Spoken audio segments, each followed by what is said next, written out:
پہلے سمجھیے وہ اتنا خطرناک دشمن ہے، وہ ہمیں دیکھ سکتا ہے، ہم اسے نہیں دیکھ سکتے. ہمیں نیند آتی ہے، وہ سوتا نہیں ہے. ہم تھکتے ہیں، وہ تھکتا نہیں ہے. ٹھیک ہے، اور اس کے بڑے خطرناک وار ہیں اور ہم بڑے مزے سے سوتے ہیں، ہمیں کوئی فکر ہی نہیں ہوتی. Try to understand. چونکہ وہ مردود ہوا ہے نا اللہ کی بارگاہ سے، وہ بھی تو پہلے سے مردود تو نہیں تھا، وہ تو جنت کا خزانچی تھا، فرشتوں کا استاد تھا. اب اس کی ڈیزائر یہ ہے، وہ یہ چاہتا ہے کہ اگر میں نے جہنم میں جانا ہے تو میں نے باقی مسلمانوں کو بھی لے کے جانا ہے، تو وہ اپنے وار کر رہا ہوتا ہے. اب ذرا اس کے میں آپ کو کیٹیگری بتاتا ہوں کہ وہ مردود کتنا ہے، کتنا شاطر ہے، کتنا مکار ہے، اور وہ چاہتا کیا ہے. سب سے پہلے شیطان یہ چاہتا ہے کہ میں کسی طرح مسلمان سے کوئی بڑے بڑے کبیرہ گناہ کرواؤں، شراب پلوا دوں، بدکاری کروا دوں، قتل کروا دوں، کوئی بہت بڑا اس سے گناہ کرواؤں. اب جب وہ شیطان دیکھتا ہے نا کہ یار یہ بندہ قتل تو نہیں کرے گا، یہ شراب تو نہیں پیے گا، تو نمازی آدمی ہے، اب وہ کیا کرے گا؟ جب اس نے دیکھا کہ بڑے بڑے گناہ نہیں کر رہا، تو پھر میں اس کی کسی طرح عبادتیں چھڑوا دوں، اس کو نماز چھڑوا دوں، اس کو روزہ چھڑوا دوں. اب شیطان دیکھتا ہے نہیں، نماز بھی نہیں چھوڑ رہا ہے، نمازیں بھی پڑھ رہا ہے، روزے بھی رکھ رہا ہے، یہ مایوس نہیں ہوتا. پھر کیا کرے گا؟ چلو کم از کم اس کی جماعت چھڑوا دوں، فرض پڑھ رہا ہے نا، جماعت سے نہ پڑھے تاکہ اس کا ثواب کم ہو جائے. اچھا اب دیکھے گا کہ بندہ ہے بڑا پکا نمازی، اس کے نفل چھڑوا دو. آپ دیکھیے شیطان کیا مکاری. ہم میں سے کئی ایسے ہوں گے جو پہلے نفل پڑھتے تھے اب نہیں پڑھتے، یا نفل ہی ہے نا. پھر کہے گا یار اس کی سنت موقدہ چھڑواؤ. دوسرا وار کیا ہوگا؟ سنت غیر موقدہ. تیسرا وار ہوگا سنت موقدہ. اب ایسی باتیں کرنے لگ گئے لوگ، یار سنت ہی ہے نا، فرض تو نہیں ہے، فرض پڑھ لو بھائی بہت ہے.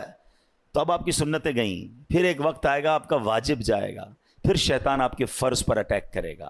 امیون سسٹم سمجھے تھے نا آپ کووڈ میں کیا تھا؟ کہ اپنا امیون سسٹم اتنا مضبوط رکھو کہ کووڈ وائرس اٹیک نہ کر سکے. تو جس کا امیون سسٹم مضبوط تھا اس پہ وائرس اٹیک نہیں کر پاتا. آپ کا اور میرا امیون سسٹم پتہ ہے کیا ہے؟ یہ ہماری عبادتیں ہیں، ہمارے پہلے نوافل ہیں.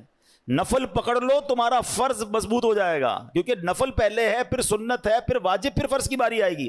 شیطان نہیں کر سکے گا حملہ. ہم نے نفل چھوڑ دیے، سنتیں چھوڑ دیں، واجبات چھوڑ دی، اب فرض پر اٹیک ہوتا ہے. اچھا پھر یہ مردود کیا کرتا ہے؟ دیکھتا ہے نہ یہ نمازیں چھوڑ رہا ہے، نہ یہ روزے چھوڑ رہا ہے، اچھا یہ صدقے بھی نہیں چھوڑ رہا. صدقے پتہ کیسے چھوڑواتا ہے؟ دل میں خوف ڈالتا ہے، یار زکوٰۃ دو گے تو پیسے کم ہو جائیں گے، زکوٰۃ کے علاوہ دینے کی کیا ضرورت ہے؟ زکوٰۃ دے دی بڑی بات ہے بھائی، اب کیا صدقہ دینا، اتنا مہنگا جانور قربانی کی کرنے کی کیا ضرورت ہے؟ سمجھیں اس کے واروں کو. اچھا اس جا ہے نا بڑی خطرناک بات کہ میں نے روزے بھی رکھے، میں نے نمازیں بھی پڑھی، میں نے تراویحیں بھی پڑھی، میں نے صدقہ بھی دیا، میں جناب عبادت بھی کروں اور اس کے بعد میری عبادت بھی ضائع ہو جائے. یہ کتنی خطرناک بات ہے. مگر اس ویپن کو، شیطان کے اس چال کو کوئی سمجھنے کے لیے تیار نہیں ہے. پتہ ہی نہیں ہے لوگوں کو کہ یار یہ بھی ہو سکتا ہے کہ بھائی صدقہ دے دیا، مسجد سے رسید مل گئی، اب یہ رسید مل گئی، صدقہ ان کو ریسیو ہو گیا، لیکن قرآن کہہ رہا ہے صدقے ضائع نہ کرو. اس کا مطلب میں نے پیسے دے کر بھی ضائع کر دیے. یہ کیسے ہو سکتا ہے؟ Null and void. بلکہ میں آپ کو اس سے خطرناک بات بتا رہا ہوں. یہ جو ریاکاری ہے نا، انگریزی میں کہتے ہیں اس کو آسٹنٹیشن، دکھلاوا. یہ اتنی بری بیماری ہے جو صرف صدقہ یا آپ کی نیکی ضائع نہیں کرتا، بلکہ اس نیکی کو گناہ بنا دیتا ہے، اللہ کی ناراضی بنا دیتا ہے. چلیں بھائی اللہ نہ کرے کوئی نیکی کی اور ضائع ہو گئی، نقصان ہے، مگر وہی نیکی گناہ بن جائے، میں تو مارا گیا نا، کتنا بڑا لاس ہو گیا. Try to understand. یہ سمجھنا ہوگا مجھے اور آپ کو کہ ریاکاری ہے کیا. تو ریاکاری کیا ہے؟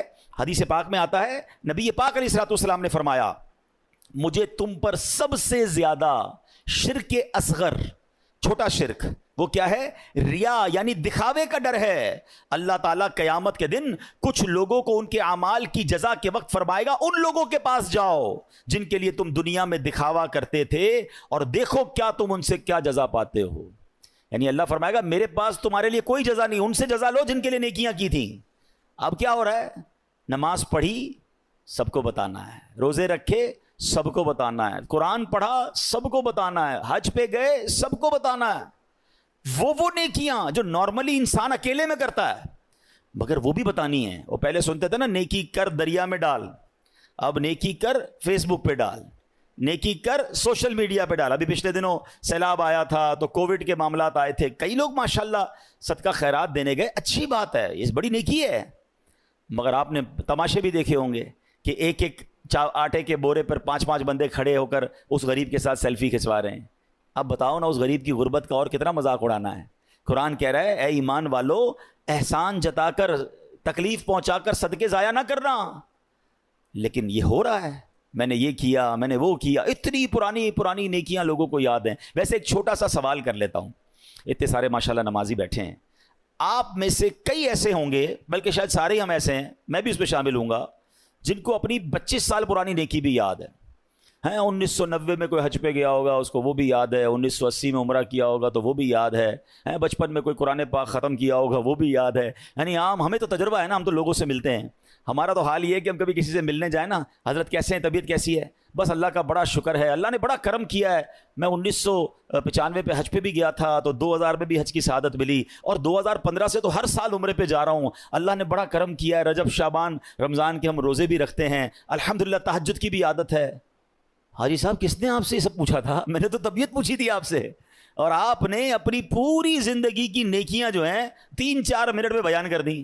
اچھا ہمت نہیں ہوتی کہنے کی، لیکن چلے آج کہہ دیتا ہوں کہ جناب آپ کو 2004 والا حج یاد ہے، آپ کو پچھلے 10 سال پرانے عمرے یاد ہیں، کل جھوٹ بولا تھا وہ یاد ہے، آج صبح آپ نے موبائل میں کچھ حرام دیکھا تھا وہ یاد ہے، یعنی 15 سال پرانی نیکی یاد ہے، گناہ یاد نہیں ہے۔ یاد رکھیے یہ ہمارا سائیکل ہی غلط ہے۔ بزرگان دین فرماتے ہیں نیکی کر کے بھول جاؤ اور گناہ کر کے یاد رکھو، کیونکہ پتہ نہیں نیکی قبول ہوگی کہ نہیں، اخلاص ہے کہ نہیں، گناہ کی سزا کیسے بھگتوں گا۔